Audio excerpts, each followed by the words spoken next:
All right, welcome everyone. We're going to go ahead and get started. We're a couple of minutes behind. This is the oral histories and regional collection session, so if this is not what you were looking for, I think the other one was television and radio or film or something. That's in the Amsterdam room. I do have a little bit of business from Brenda Nelson Strauss, our conference manager. The buses are going to be out front at 5:30, so in the interest of time, we're going to try to save questions for the end. Although we have one person in the last session, so while we're exchanging or changing up laptops, we might be able to take one question in between and then save the rest of the questions for the end. The other thing is about the buses tonight is it will leave at 10 p.m. to come back to the hotel. That's your one shot. Otherwise, try to find somebody with a car or get back on your own. If you have a car, the directions are at the desk. Yeah. And I guess I should introduce myself. I'm Sandy Rodriguez from the University of Missouri, Kansas City. Thank you. Also a member at large on the board and one of the 4 or 5 people that might hunt you down for the video campaign tonight. Which nobody seems to do unless they have a drink in hand, which is fine. It's fine. It's a good video. We're going to get started. Amye McCarther is our first speaker. Amye McCarther is a graduate student at the University of Texas, earning a Master's of Science in Information Studies with an emphasis on archives and preservation. She also holds a BFA in painting and English from the University of Houston. Much of her graduate studies have been devoted to the impacts of preservation barriers such as copyright restrictions and technological obsolescence on collections development, preservation policy, and access regarding time-based media. She currently works at the Harry Ransom Center in Austin, Texas, as a film and video digitization technician working with literary and performing arts collections, and at the Texas Archive of the Moving Image as a digitization intern preserving home movies and other amateur films. In June, she will be leaving for New York, where she will be interning at the Whitney Museum of American Art's Library and Archives, and where, as part of her internship, she will be developing a preservation plan for the archival audiovisual materials in the Whitney's holdings. Welcome, Amye.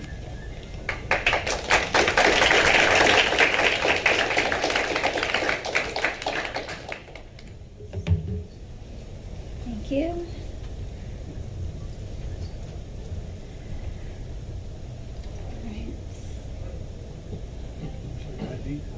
Thank you, guys. I'm going to try very hard not to stare at my notes the whole time. I'm a little bit nervous. And I'm going to start this so that I don't run over for the rest of everyone. So a little bit of introduction. My talk today is Oral Histories from Houston's Andrus Studios, a use case in SCALAR. In 2009, Walt Andrus passed away in Truth or Consequences, New Mexico, leaving the remaining audio recordings from his career as producer and sound engineer to Frank Davis, his friend and once employee. His widow, Lynn Gray, drove the recordings from the New Mexico desert to an old brick warehouse in Houston's Little White Oak Bayou, where Frank was living amidst mosquitoes, humidity, and an accumulation of acoustic instruments and electronic equipment that he had amassed over the course of his life as an artist, inventor, sound engineer, and musician.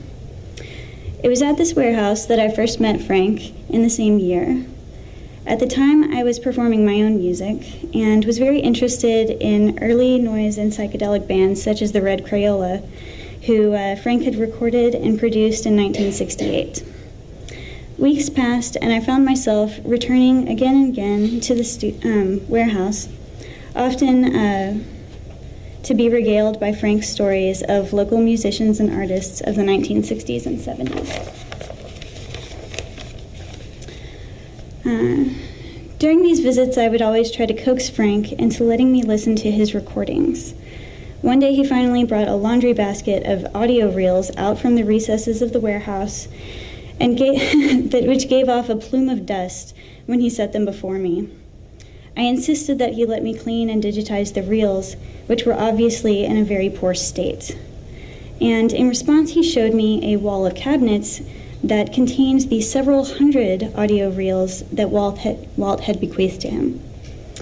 he asked me to do something. At the time, I had no preservation experience, but I resolved to do what I could. With the help of fellow musician David File, I inventoried the tape stocks, sizes, and information written on the tape's boxes, and used this information to write a grant proposal. And in 2011, David and I received an Idea Fund grant to digitize the tapes. We then hired sound engineer Rock Romano to train us on the process of digitizing analog sound. Rock had also been an engineer at Andrus Studios and was a wonderful resource for both the technical aspects and historical aspects of the project.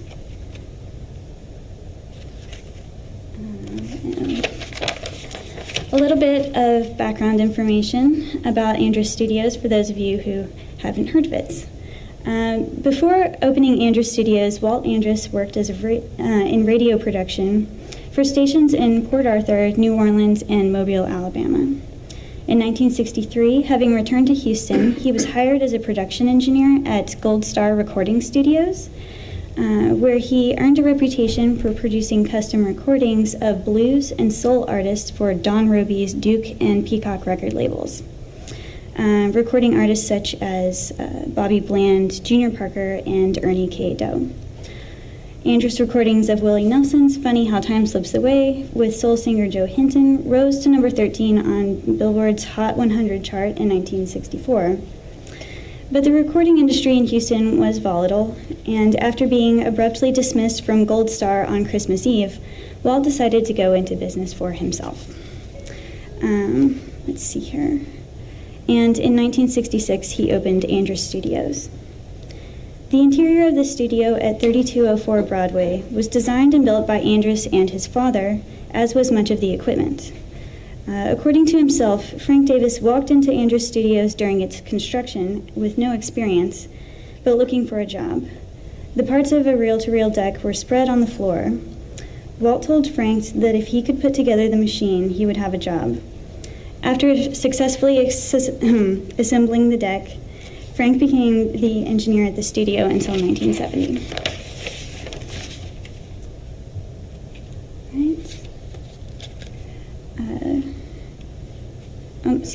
Andrus Studios is perhaps best known for recording seminal Texas psychedelic bands such as the 13th Floor Elevators and other bands on the International Artist record label. However, while psychedelic music became its claim to fame, the studio also recorded revivalist folk, pop, soul, garage, and southern rock, as well as community theater performance and even radio commercial spots for pirate station Radio London. The Andrus Studios materials thus serve to document both the psychedelic bands that achieved cult status, as well as the larger swath of Houston's creative output at the time.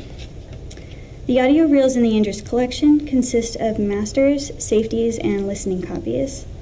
Our initial inventory covered 469 reels on 1-inch, half-inch, and quarter-inch tape.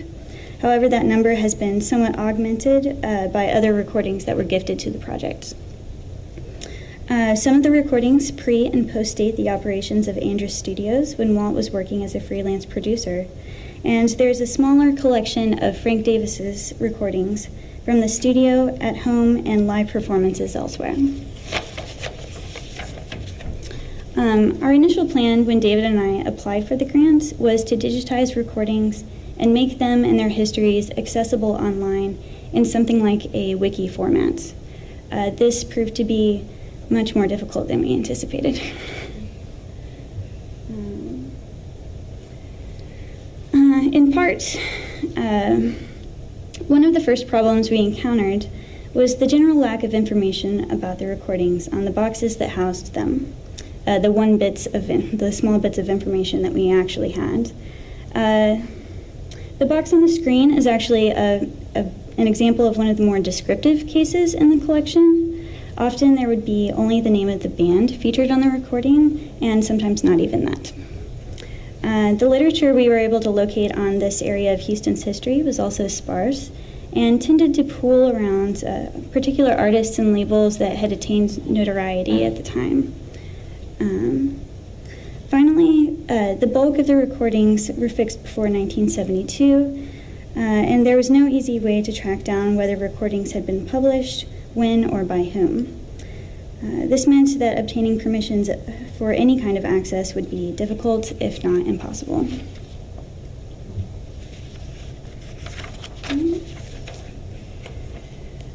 As a result, I started seeking out musicians, recording engineers, and other people associated with the studio to record interviews of their stories and the general history of the music scene at the time. What I found was that there were many people interested in sharing these stories. The interviews were largely unstructured and have a very familiar tone about them.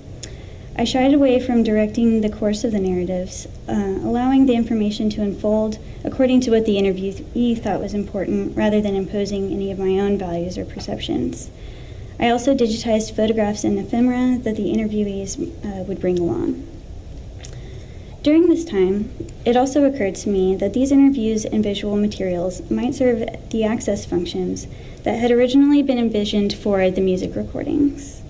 With this in mind, I included language in the interview releases about display and distribution online.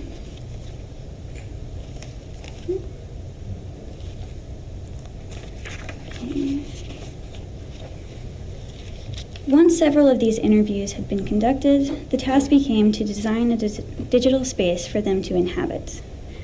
A professor at UT encouraged me to try using SCALAR, a new digital authoring tool. SCALAR was developed by the Alliance for Networking and Visual Culture and is an open source rich media platform for academic long-form authoring and publication. SCALAR supports assembling various kinds of media from multiple sources into both linear and non-linear texts. SCALAR has many preset templates, but can also be customized. And for myself, having a little bit of coding experience and a lot of material to structure, the combination of pre-made and customizable elements was a great fit.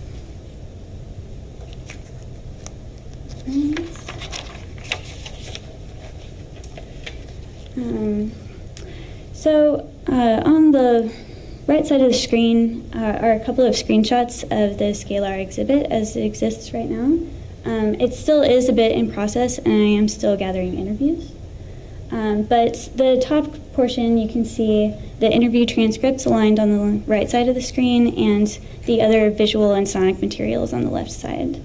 These are actually queued up so that when you access each interview, it'll start you at the beginning and then have links between content on the textual side and on the visual side. SCALAR also allows you to develop annotations for your media and text at specific points. So for instance, if a particular picture has to do with a particular part of the transcription, it will queue it up to that part of the media, and you can click on it and it will start from that part of the conversation. And SCALAR also has a functionality for supporting pathways through the media, so that the interviews themselves can be navigated in and out, tracing out various different locations and musical encounters that are shared between the interviewees.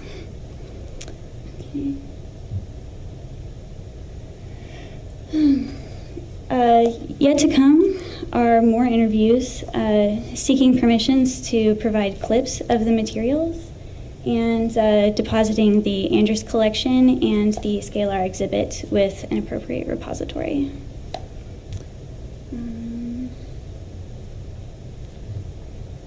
Right, I know I kind of sped through that.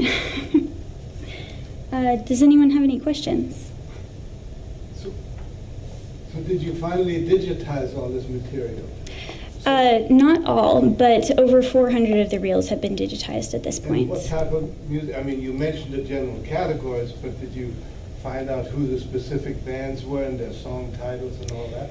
Many of them, yes, but there are still some gaps, and I'm hoping that future interviews will address some of those gaps. But I mean, the tapes obviously were in pretty good shape, weren't they? Because this is stuff from the 60s and 70s when tapes were perfectly good. Well, I would say that probably a third of the tapes were on polyester stock, and Of those, there were a portion that had sticky shed syndrome, and there were some tapes from Frank Davis's collection that had brittleness from drying out. But in general, you're correct that many of the tapes were in very good condition, and the recordings sound very nice. Because drying out in Houston is hard to imagine. I think it had to do with the dust that had settled on the tapes. Many of them did not have casings, and so the dust kind of wicked away the moisture and caused them to become brittle. Yes, ma'am.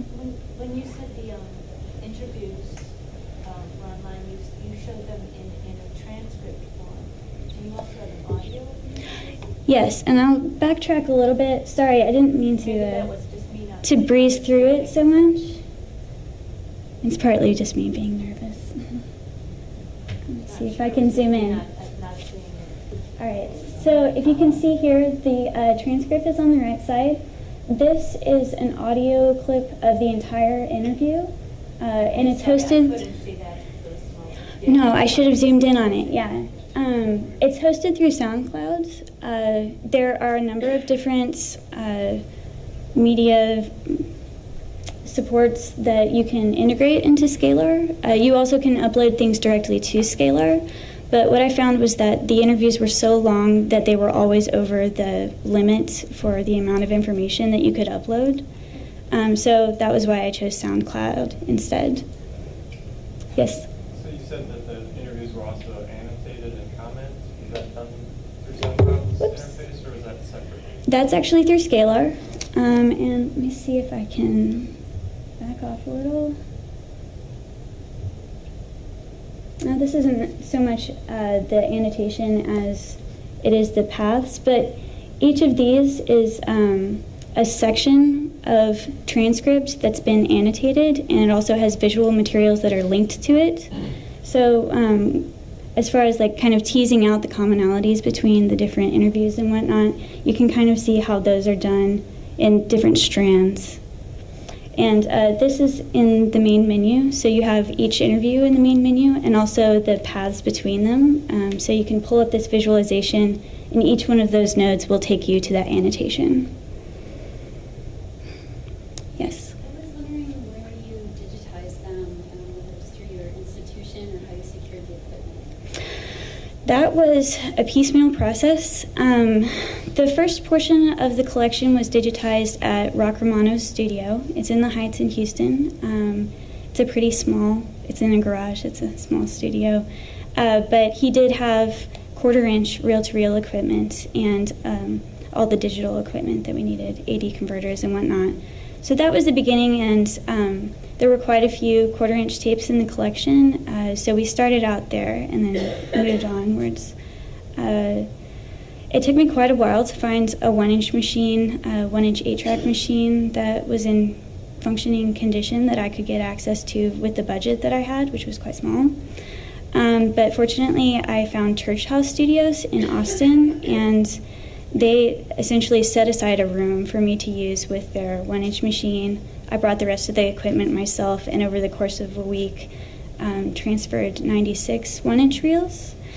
And after that, there was a musician in Houston who had a 1/2-inch machine, and he basically just loaned it to us. We gave him some money, but he was really kind and loaned us the equipment to do those tapes as well.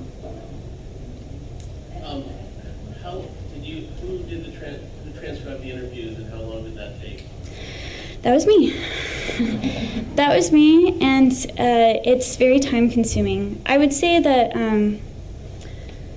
the process of transcribing the interviews and scanning all of the images, which I scanned at a preservation quality and then had to run a script on to get them small enough to upload to SCALAR, all of that was very time consuming. And I think that having done it, I would probably want to design a workflow so that all of those steps are taken care of at one time, rather than realizing that I would have to go back and make changes and keep adapting the material to fit the environment that it's going into. But that being said, the platform itself actually is very user-friendly.